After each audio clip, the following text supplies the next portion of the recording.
Bagong season, bagong update sa original server. May mga hero na na-revamp at may mga hero din na na-adjust. O baka hindi mo pa alam, hindi na effective ang fleeting time kay Angela. At ngayon, roamer meta na. Malaki yung ginawang adjustment dito. Mapapag-iwanan ka kapag hindi mo ito nalaman. Umpisan muna natin sa revamp hero, etong si Alice. Binago ang passive ni Alice. Yung dating ultimate niya ay passive niya na lang ngayon. Kaya magagamit niya na ito kahit level 1 pa lang. So paano nga ba ito gagana? Kailangan magkaroon ka ng 2 stack ng Crimson. Tuwing mag-i-skill ka sa kalaban, kada skill mo ay isang Crimson stack. Yun yung kulay puti sa ibaba ng HP mo. Ngayon kapag nag-skill ka ulit sa kalaban, mapupuno ang stack ng passive mo at gagana na ito. Kahit marami ka pang mapatamaan ng skill, kailangan talaga 2 beses mo silang tamaan ng skill para gumana ang passive mo. Kapag sa hero tumatama ang passive mo, hindi mo mababawasan ang stack mo. Pero kapag sa mga minions or jungle monster ito tatama, mauubos yung stack mo at matatapos yung passive mo. Ang damage ng iyong passive ay nakadepende sa iyong magic power at HP ng kalaban. Mas mataas ang HP ng kalaban, mas malakas ang damage mo. Pero ang healing ability naman ni Alice ay nakadepende sa HP mo. Kung gusto mong lumakas ang HP recovery ni Alice dahil sa kanyang passive, mag-build ka ng mga HP build item. Mas malaking HP, mas malaki ang mare-recover sa HP ni Alice. Kapag lumayo ka sa kalaban, mauubos ang passive mo. Pero kahit malayo ka, basta may tumama na skill mo, babalik ang stack ng passive mo. Skill 1 at skill 2 niya halos ganun pa rin, pero hindi na nakaka-immobilize yung kanyang skill 2. Slow na lang saka HP recovery. Yung ultimate naman ni Alice, nagcha-charge siya pataas at habang ginagawa niya ito, siya ay may 50% damage reduction at crowd control immune. Ang matatamaan nito ay mai-immobilize at makakatanggap ng damage na nakadepende sa iyong magic power at HP. Pero kung ako tatanungin, para sa akin, HP build ang pinaka-the best dito kay Alice.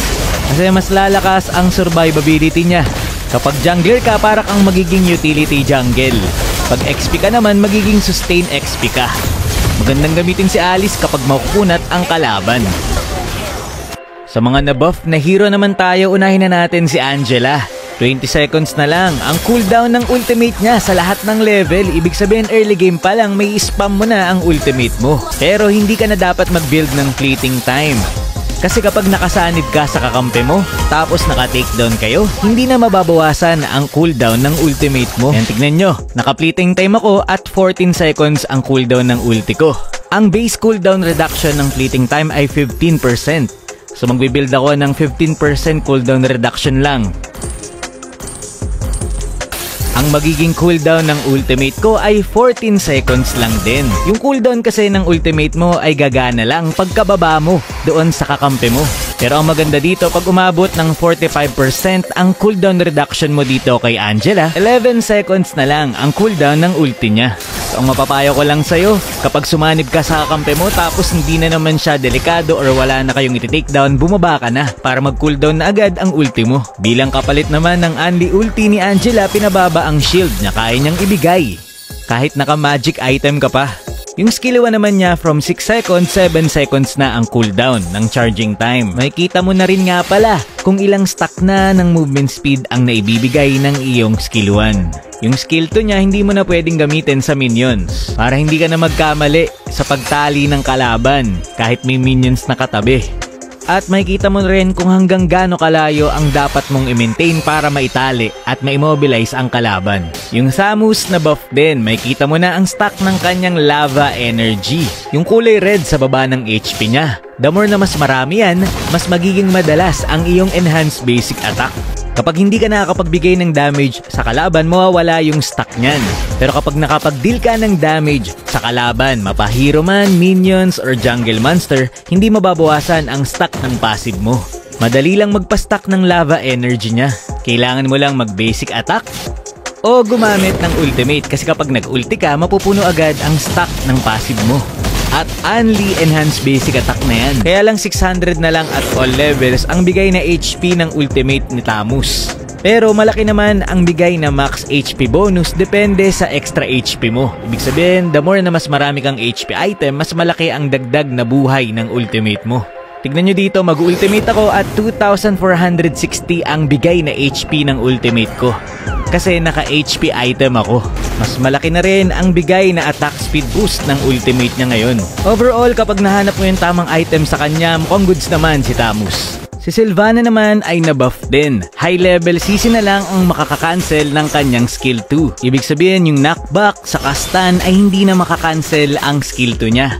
Suppress, Petrify, Transform, Knock Up, at Freeze na lang ang makaka-cancel sa kanyang skill 2.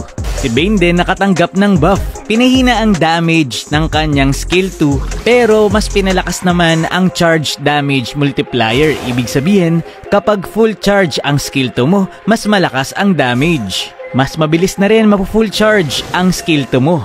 Pero mas matagal naman itong mawawala dahil mas pinatagal ang protection time ng skill 2 niya. Yung ultimate naman niya, binawasan ang force swing time. Ibig sabihin, mas mabilis na itong mag-cast kumpara dati.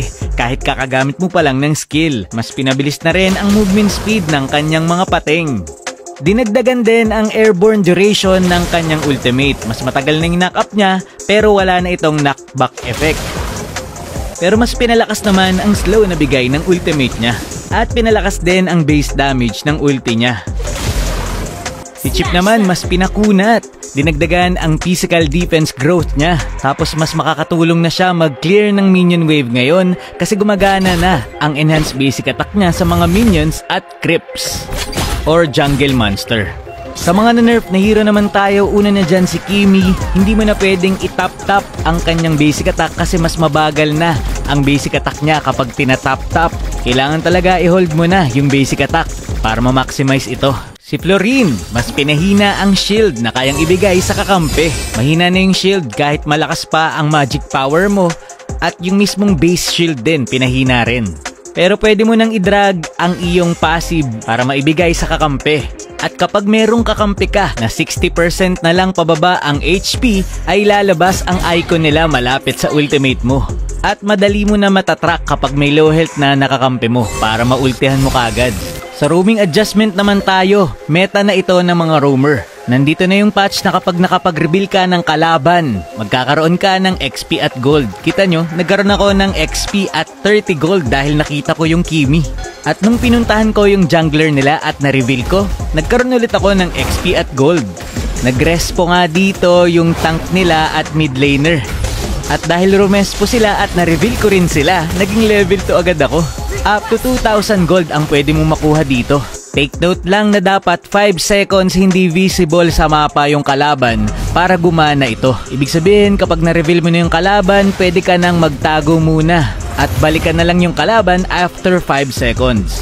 Imagine, iti-check mo lang kung nasan yung kalaban, magkaka-gold at XP ka kagad. The more na mas marami kang re-reveal na kalaban, mas malaki ang gold at XP na makukuha mo. Sa unang 5 minutes din ng laban, kapag tumulong ka mag-clear sa kakampi mo, makakagain ka ng reward. Hindi ka makikishare at hindi mahate ang XP at gold niya, pero magkakaroon ka ng sariling reward. Hindi ka na rin maiiwanan sa gold kasi kapag lowest gold ka, mas malaki na ang gold at XP na makukuha mo kapag ikaw ay may roaming boots. Bagamat maganda ang roaming boots, hindi kayo pwedeng dalawa na naka-roaming item. Kasi kapag naka-roam ka tapos nag-clear ka mag-isa ng lane, sa first 5 minutes ng laban, mababa ang gold at XP na makukuha mo dito. And kung makikita nyo dito, hindi ako magle-level 2 kahit na-clear ko yung lane. Tapos ang liit pa ng gold na nakuha ko. Kaya pag roamer ka, maganda talaga i-hold mo yung lane para sa kakampi mo.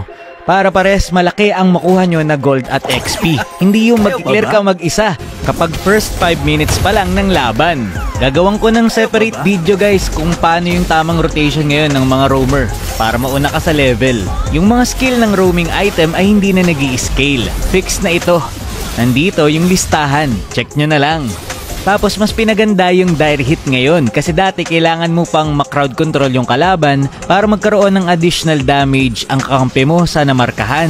Ngayon, basta ma-hit mo yung kalaban, gagana na yung dire hit. Tapos pinaganda rin yung Athena Shield ngayon. Dati kasi basta nag-basic attack ka sa kalaban, kahit marksman ka at meron kang Windtalker, gagana yung passive ng Athena Shield. Mapoproc. Ngayon, sa pamamagitan na lang ng skill at basic attack na magic damage, mapoproc yung Athena Shield. Hindi na masasayang. ang passive ng Athena's Shield kapag inatake ka ng marksman na kalaban na naka-Windtalker. Binalance naman yung Blade Armor para bagay sa mga kalaban na naka-attack speed o kaya naka-critical build. Mas pinataas naman ang chance na maka-comeback kayo kapag lugi kayo. Mas mataas na kasi ang passive gold na makukuha mo kapag 8 minutes na pataas ang game. Tapos mas pinaliit ang gold na makukuha sa mga minions at creeps. Kaya naman kapag pinreslay nyo ang kalaban, makakabawi kayo kahit lugi na sa early. Nandito na rin yung patch na kapag na-last hit ng kakampi mo yung buff at active mo itong inaatake, sa'yo pa rin mapupunta yung gold XP at yung mismong buff. Gagawin ko ng separate video yung tungkol sa roaming. Yun lang for this video. Maraming salamat sa panonood and to God be the glory.